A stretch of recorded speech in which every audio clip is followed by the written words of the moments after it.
Hello friends, मैं हूं Chandan Chatterjee and welcome to my channel. आज के इस वीडियो के अंदर हम देखने वाले हैं कि किस तरह से हम लारावेल के अंदर मॉडल एंड माइग्रेशंस बनाएंगे। तो चलिए वीडियो को शुरू करते हैं। देखिए फ्रेंड, इससे पहले वाले वीडियो पे हम लोगों ने ये देखा था कि हम अपने यूजर्स टेबल से किस तरह से हम क्वेरी बिल्डर के थ्रू डेटा को गेट करते हैं। ठीक है फ्रेंड, आई होप आपको वो वीडियो समझ में आया होगा। तो अभी हम देखते हैं कि हम इस वीडियो में क्या क्या करने वाले हैं। देखिए फ्रेंड, अगर हम अपने एप्लीकेशन में जाए तो आप देख सकते हैं फ्रेंड, यहाँ पर एक डैशबोर्ड लिंक है एंड उसके अंदर हमने जितनी भी यूजर्स टेबल के अंदर जितनी भी यूजर्स है उस यूजर्स को हमने यहाँ पर गेट किया है। अब हम क्या करना चाहते हैं, हम चाहते हैं कि यहाँ पर एक नया लिंक हम ऐड करेंगे जिसका नाम होगा कैटेगरी। एंड उस कैटेगरी के अंदर जब हम क्लिक करेंगे तो कैटेगरी से रिलेटेड जो भी हम व्यू बनाएंगे वो व्यू यहाँ पर आएगा। ठीक है फ्रेंड, एंड उसके लिए हम उस कैटेगरी से रिलेटेड मॉडल बनाएंगे, देन कैटेगरी से रिलेटेड हम माइग्रेशन बनाएंगे, देन हम उसको माइग्रेट करके कैटेगरीज टेबल हम इस डेटाबेस के अंदर बनाएंगे। सब कुछ हम इस ट्यूटोरियल में करने वाले हैं। तो आइए इसको हम स्टेप बाय स्टेप करते हैं। सबसे पहले हम क्या करेंगे, हम एक लिंक यहाँ पर बना लेते हैं। तो उसके लिए हम क्या करेंगे, हम जाएंगे अपनी कोड स्ट्रक्चर पे एंड यहाँ पर हम जाएंगे रिसोर्स के अंदर, देन व्यूज एंड देन यहाँ पर लेआउट के अंदर navigation blade dot php file के अंदर। इसको जैसे ही हमने ओपन किया आप देख सकते हैं फिर यहाँ पर नेविगेशन लिंक बना हुआ है। हम क्या करेंगे, इस नेविगेशन लिंक को यहाँ से कॉपी करके नीचे पेस्ट करेंगे एंड यहाँ पर हम कैटेगरी के लिए एक नया नेविगेशन लिंक बनाएंगे। तो हम एक काम करते हैं, यहाँ पर हम इसको डिलीट कर देते हैं, इसको हम आगे चल के करने वाले हैं। एंड देन यहाँ पर हम करेंगे कैटेगरी। हमने यहाँ पर लिंक को ऐड कर दिया है। अगर हम अपने एप्लीकेशन पे जाएंगे तो आप देख सकते हैं फ्रेंड, यहाँ पर एक नया लिंक जिसका नाम है कैटेगरी वो यहाँ पर ऐड हो चुका है। अब इस कैटेगरी से रिलेटेड हमें मॉडल एंड माइग्रेशन फाइल भी क्रिएट करना है। तो आइए उसको अब कर लेते हैं। Model and migration file create करने के लिए हम क्या करेंगे, जाएंगे अपने प्रोजेक्ट डायरेक्टरी के अंदर एंड यहाँ पर हम cmd करके एंटर करेंगे। एक नया कमांड प्रॉम्प्ट यहाँ पे ओपन हो चुका है। अब यहाँ पर हम लिखेंगे php artisan make, then model हमें बनाना है, देन हमने मॉडल दिया, देन हमें मॉडल का नाम देना होगा जिसका नाम है कैटेगरी। ठीक है फ्रेंड, अब इस तरह से हम सिर्फ मॉडल बना रहे हैं लेकिन हमें मॉडल के साथ साथ माइग्रेशन फाइल भी चाहिए। उसके लिए हम क्या करेंगे, -m कर देंगे, -m फ्लैग यहाँ पर ऐड कर देंगे। इससे क्या होगा, कैटेगरी नाम का एक मॉडल तो बनेगा, उसके साथ हमें माइग्रेशन फाइल भी यहाँ पर क्रिएट हो जाएगा। तो यहाँ पर हम एंटर करते हैं। आप देख सकते हैं फ्रेंड, यहाँ पर model created successfully and migration created successfully message आ चुका है। तो आइए देखते हैं कि क्या क्या फाइल यहाँ पर क्रिएट हुआ है। जैसे कि आप देख रहे हैं फ्रेंड, यहाँ पर जो मॉडल्स डायरेक्टरी है उसके अंदर एक कैटेगरी डॉट php नाम का एक मॉडल फाइल क्रिएट हुआ है एंड माइग्रेशन डायरेक्टरी के अंदर एक नया create underscore categories underscore table migration file यहाँ पर क्रिएट हुआ है। ठीक है फ्रेंड, तो आइए अब देखते हैं कि कैटेगरीज टेबल के अंदर हमें क्या क्या फील्ड रखना है वो हम यहाँ पर लिखेंगे। तो यहाँ पर एंटर करते हैं एंड यहाँ पर हम लिखते हैं टेबल, देन यहाँ पर हम लिखेंगे बिग इंटीजर एंड यहाँ पर हम लिखेंगे यूजर अंडरस्कोर आईडी। हम क्या कर रहे हैं, यूज़र अंडरस्कोर आईडी नाम का एक कॉलम या फिर फील्ड हम इस टेबल के अंदर बना रहे हैं जिसकी टाइप होगा बिग इंटीजर। ठीक है फ्रेंड, एंड इसको हम कर देते हैं अनसाइंड। ये हमने कर दिया। अब हम और एक लाइन यहाँ पर करने वाले हैं। हम एक रिलेशन बनाना चाहते हैं कि जैसे कि ये यूज़र आईडी है, मतलब हम क्या करना चाहते हैं फ्रेंड, ये जो यूज़र टेबल है इसके साथ ये आईडी, इसके साथ हम एक रिलेशन प्राइमरी की फॉरेन की रिलेशनशिप्स बनाना चाहते हैं। जहां पर क्या होगा, हमारे जो कैटेगरी टेबल है उसकी यूजर आईडी के अंदर कौन से वैल्यूज रहेंगे, वो रहेंगे ये आईडीज वैल्यू। तो इसको हम रिलेशन के थ्रू यहाँ पर हम डिफाइन करेंगे, मतलब प्राइमरी की एंड फॉरेन की रिलेशनशिप्स हम बनाएंगे। तो उसके लिए हम क्या करेंगे, टेबल देन फॉरेन हम लिखेंगे एंड यहाँ पर हमें फिर से यूजर अंडरस्कोर आईडी देना होगा। देन हम लिखेंगे रेफरेंस, देन रेफरेंस हमें कॉलम का नाम देना होगा कि कौन से कॉलम का। यहाँ पर हमें यूजर्स टेबल की जो आईडी कॉलम है, मतलब इस यूजर्स टेबल की जो आईडी कॉलम है इस कॉलम के साथ हमें रिलेशन बनाना है। तो इसलिए हमने यहाँ पर आईडी लिखा एंड हमें देना होगा ऑन पे टेबल का नाम यूजर्स, देन हम सेमीकोलन लगाएंगे। यहाँ पर हम क्या कर रहे हैं फ्रेंड, यहाँ पर हमने पहले तो इस कैटेगरीज टेबल के अंदर यूज़र आईडी नाम का एक फील्ड हम ऐड कर रहे हैं जिसका टाइप होगा बिग इंटीजर एंड उसके साथ हम यूजर्स टेबल के साथ एक प्राइमरी की फॉरेन की रिलेशनशिप्स बना रहे हैं। ठीक है फ्रेंड, देन हम यहाँ पर एक और कॉलम ऐड करेंगे जिसका टाइप होगा पहले तो स्ट्रिंग, देन यहाँ पर हम उसका नाम देंगे कैटेगरी अंडरस्कोर नेम, देन हम सेमीकोलन लगाएंगे। ठीक है फ्रेंड, यहाँ तक आपको समझ में आ रहा होगा कि हमने यहाँ पर 2 कॉलम ऐड किया है, एक है यूजर आईडी एंड दूसरा है कैटेगरी नेम। उसके साथ यहाँ पर एक टाइम स्टैम्प ऐड हुआ है। टाइम स्टैम्प क्या है, अगर हम यूजर टेबल के अंदर जाएंगे तो आप देख सकते हैं फ्रेंड यहाँ पर क्रिएटेड एट है एंड अपडेटेड एट है। ये जो 2 कॉलम है, ये 2 कॉलम ऑटोमेटिकली क्रिएट होता है और वो होता है टाइम स्टैम्प कॉलम की वजह से। यहाँ पर हम एक और कॉलम ऐड करना चाहते हैं जिसका नाम है सॉफ्ट डिलीट। लारावेल में एक नया फीचर्स है जो कि है सॉफ्ट डिलीट। आइए उसको हम उसकी डॉक्यूमेंटेशन पे दिखाते हैं। अगर हम यहाँ पर जाएंगे और यहाँ पर सर्च करेंगे सॉफ्ट डिलीट, आप देख सकते हैं फ्रेंड यहाँ पर लारावेल डॉक्यूमेंटेशन पे सॉफ्ट डिलीट्स करके एक मेथड्स है और यहाँ पर लिखा हुआ है कि सॉफ्ट डिलीट अगर हम ऐड करेंगे अपनी माइग्रेशन फाइल के अंदर तो वो क्या करेगा, टाइम स्टैम्प डिलीटेड ऐट वो भी नलेबल रहेगा, डिलीटेड ऐड करके एक टाइम स्टैम्प इक्विवेलेंट कॉलम वो ऐड कर देगा हमारे डेटाबेस के अंदर। ठीक है, तो हम क्या करते हैं, इसको हम यहाँ से कॉपी करते हैं एंड हम चले जाएंगे इसके अंदर एंड यहाँ पर हम इसको पेस्ट कर देंगे। तो यहाँ तक हमने कर लिया है। अब हमें जो करना होगा वो है जो मॉडल हमने यहाँ पर क्रिएट किया है कैटेगरी नाम का, इसके फिलेबल के अंदर हमें टेबल के अंदर जितनी भी कॉलम्स है उसको ऐड करना है। अगर हम अपनी यूजर्स टेबल के अंदर जाएंगे तो आप देख सकते हैं फ्रेंड यहाँ पर भी ऑलरेडी फिलेबल डिक्लेयर किया हुआ है। यही फिलेबल हमें अपने कैटेगरी मॉडल के अंदर भी करना होगा। तो आइए इसको हम कर लेते हैं। तो सबसे पहले हम जाएंगे यहाँ पर, देन हम यहाँ पे लिखेंगे प्रोटेक्टेड, देन फिलेबल लिखेंगे एंड देन इक्वल देके हम ब्रैकेट ऑन करेंगे एंड यहाँ पर हमें कॉलम नेम देना होगा। कौन से कॉलम नेम होंगे, यहाँ पर हमारे जो कॉलम्स नेम है वो है यूज़र आईडी, इसको हम पेस्ट करेंगे एंड कैटेगरी नेम, यहाँ पे हम कॉमा लगाएंगे, देन नीचे आएंगे एंड देन कैटेगरी नेम हमने यहाँ पर लिख दिया। ठीक है फ्रेंड, तो हमने यहाँ पर फिलेबल डिफाइन कर दिया है। अच्छा, एक चीज़ मैं फिलेबल के लिए मैं आपको यहाँ पे कहना चाहता हूँ, अगर हम फिलेबल के अंदर हमारा कॉलम नेम नहीं लिखेंगे तो क्या प्रॉब्लम आएगा, जब आप टेबल के अंदर एलोगेंट के थ्रू कुछ भी इंसर्ट अपडेट डिलीट करेंगे तो वो परफॉर्म नहीं होंगे। ठीक है फ्रेंड, तो इसलिए फिलेबल के अंदर आपका जो फील्ड है वो रहना बहुत ही ज़रूरी है। तो अभी तक हमने क्या किया है, हमने माइग्रेशन फाइल क्रिएट किया है, मॉडल फाइल क्रिएट किया था, देन उसके बाद माइग्रेशन के अंदर जितनी भी कॉलम्स है वो हमने यहाँ पर लिख दिया है एंड जो भी कॉलम्स हमने यहाँ पर लिखा था वो हमने मॉडल की फिलेबल के अंदर हमने डिफाइन कर दिया या फिर लिख दिया है।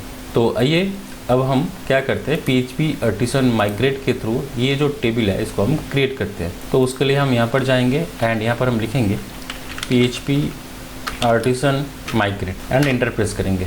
आप देख सकते हैं फ्रेंड यहाँ पर जो माइग्रेशन है कैटेगरी का वो डन हो चुका है। तो आइए देखते हैं, यहाँ पर हम ट्यूटोरियल्स डेटाबेस के अंदर अगर हम जाएंगे तो फ्रेंड आप देख सकते हैं कैटेगरीज नाम का एक टेबल यहाँ पर बन चुका है। ठीक है फ्रेंड, अगर हम कैटेगरीज टेबल के अंदर जाएंगे तो आप देख सकते हैं फ्रेंड यहाँ पर जो कॉलम है वो है आईडी, देन है user ID, then category name, then created at, updated and deleted at. Created at updated at क्यों बना, वो बना इसके वजह से, इस टाइम स्टैम्प्स की वजह से, एंड डिलीटेड बना वो इस सॉफ्ट डिलीट के वजह से। ठीक है फ्रेंड, आई होप आपको यहाँ तक समझ में आया होगा। तो अभी हम क्या करने वाले हैं, इस कैटेगरी के लिए हम एक नया कंट्रोलर बनाएंगे। हम ये चाह रहे हैं कि कैटेगरी से रिलेटेड जो भी हम काम करेंगे वो कैटेगरी कंट्रोलर के अंदर करेंगे। ठीक है फ्रेंड, तो आइए हम कैटेगरी क्रिएट कर लेते हैं। तो कैटेगरी हम बनाने के लिए क्या करेंगे, हमें यहाँ पर लिखना होगा PHP artisan make controller. Controller बनाने के लिए हम क्या करेंगे, हम यहाँ पर लिखेंगे PHP आर्टिसन मेक कंट्रोलर। हमें यहाँ पर कंट्रोलर का नाम देना होगा। इससे पहले वाले वीडियो पे हम लोगों ने सीखा था कि किस तरह से हम लारावेल के अंदर कंट्रोलर क्रिएट करते हैं या फिर बनाते हैं। तो आई होप आपको अभी ये जो कमेंट है ये समझ में आ रहा होगा। यहाँ पर हमें कंट्रोलर का नाम देना है। कंट्रोलर का जो नाम होगा वो है कैटेगरी कंट्रोलर, क्योंकि हम ये कैटेगरी के लिए बना रहे हैं ना। यहाँ पर हमने दिया कैटेगरी एंड देन कंट्रोलर। ठीक है, तो यहाँ पर हमने क्या किया है, PHP artisan then make then colon controller हम बना रहे हैं एंड कंट्रोलर का जो नाम होगा वो है कैटेगरी कंट्रोलर। हम यहाँ पर एंटर प्रेस करते हैं और जो कैटेगरी कंट्रोलर है वो क्रिएट हो चुका है। कहाँ पर क्रिएट हो चुका है आइए देखते हैं।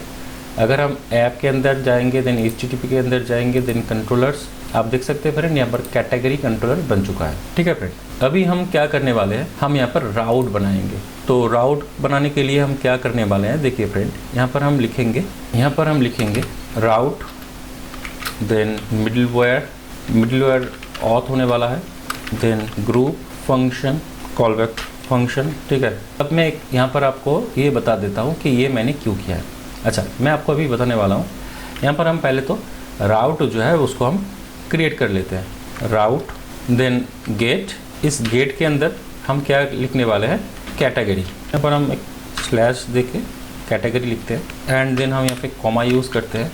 देन यहाँ पर हमें लिखना है उस कंट्रोलर का नेम जो होगा कैटेगरी कंट्रोलर। देन यहाँ पर हम लिखेंगे क्लास। देन हमें यहाँ पर मेथड का नाम देना होगा जो हम देंगे इंडेक्स, एंड यहाँ पर हम देंगे नेम जिसका नाम होगा। तो फ्रेंड यहाँ पर मैंने क्या किया है मैं आपको समझा देता हूँ। देखिए फ्रेंड, यहाँ पर हम सेमीकोलन देंगे तो ये एरर चला जाएगा।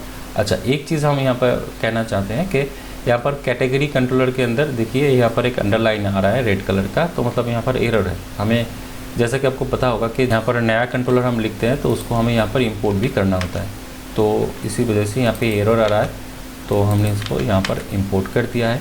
आप देख सकते हैं कि जो एरर है वो यहाँ से चला गया है। अब मैं क्या कर रहा हूँ, देखिए फ्रेंड, यहाँ पर जो मिडलवेयर, इससे पहले वाले वीडियो पे हम लोगों ने मिडलवेयर किस तरह से असाइन किया था वो मैंने आपको दिखाया था, वो एक तरीका है। अब जैसे कि यहाँ पर जितनी भी राउट हम बनाएंगे हर एक के लिए ये मिडलवेयर जो ऑथर नाम का मिडलवेयर है वो अप्लाई होगा। इसी वजह से हमने यहाँ पर ग्रुप के अंदर उस मिडलवेयर को डिफाइन कर दिया है ताकि हर राउट के अंदर हमें मिडलवेयर करके लिखना ना पड़े। ठीक है फ्रेंड, ये एक और तरीका है। और ठीक है, देन इस ग्रुप के अंदर मतलब इस मिडलवेयर ग्रुप के अंदर हमने अपना जो राउट है वो हमने यहाँ पर लिखा है।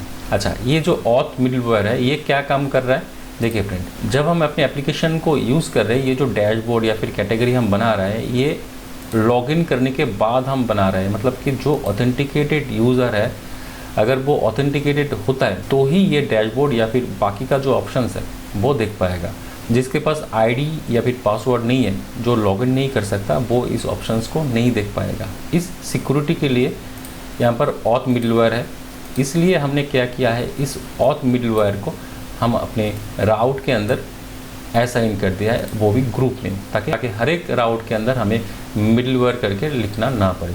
ठीक है फ्रेंड, एंड देन हमने यहाँ पर एक गेट राउट क्रिएट किया है जिसका URL है /कैटेगरी, एंड उस कैटेगरी के अंदर हमने एक कैटेगरी कंट्रोलर यहाँ पर बनाया है।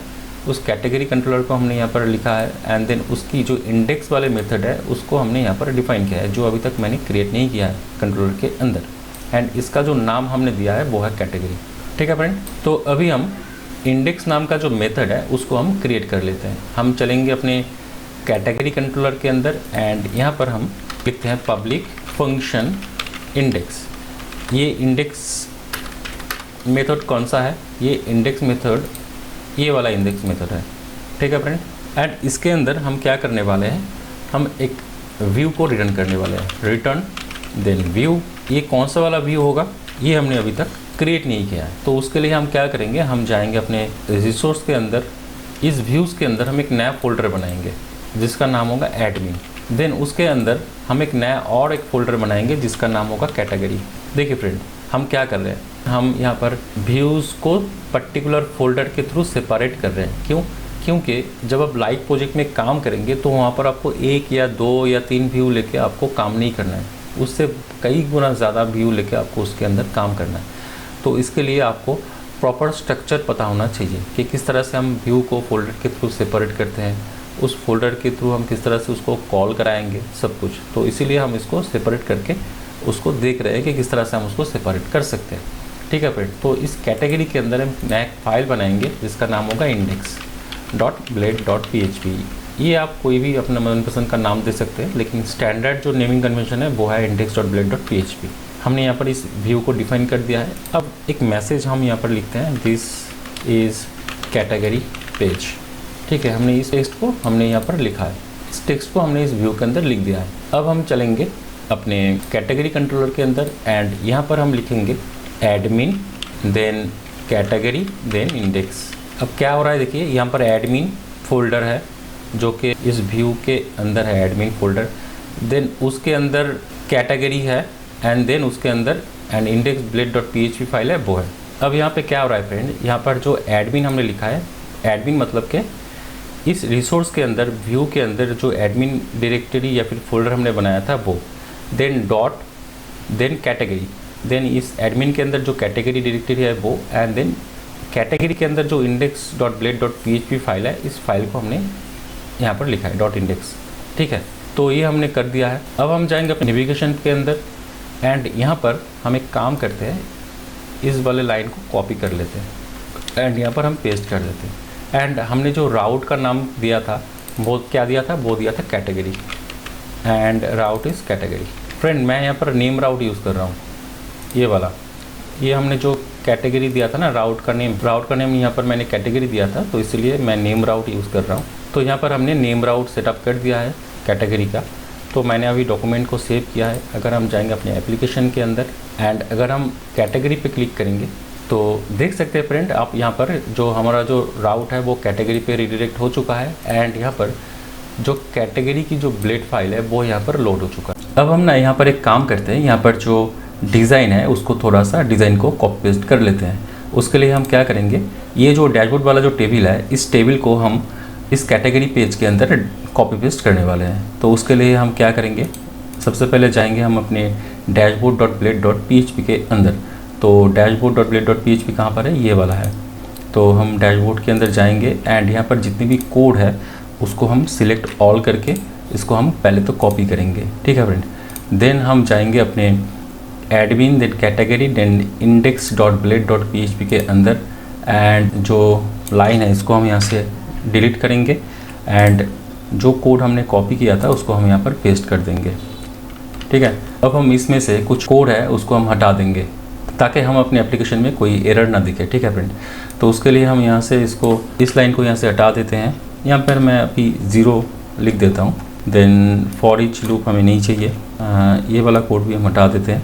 यूज़र नेम ईमेल देन इसको भी हटा देते हैं। देन यहाँ पर जो कार्बन का कोड है उसको भी हम हटा देते हैं एंड आखिर में जो एंड फॉर ईच है इसको भी हमने हटा दिया। अब हमने इसको सेव किया है। देन अगर हम जाएंगे अपने कैटेगरी के अंदर तो फ्रेंड आप देख सकते हैं यहाँ पर जो ब्लेड फाइल है उसको मैंने डिज़ाइन कर दिया है। आगे चल के इसमें हम कैटेगरी रिलेटेड जो भी डेटा है उसको हम पॉपुलेट कराएंगे। ठीक है फ्रेंड, तो आई होप आपको ये वीडियो समझ में आया होगा।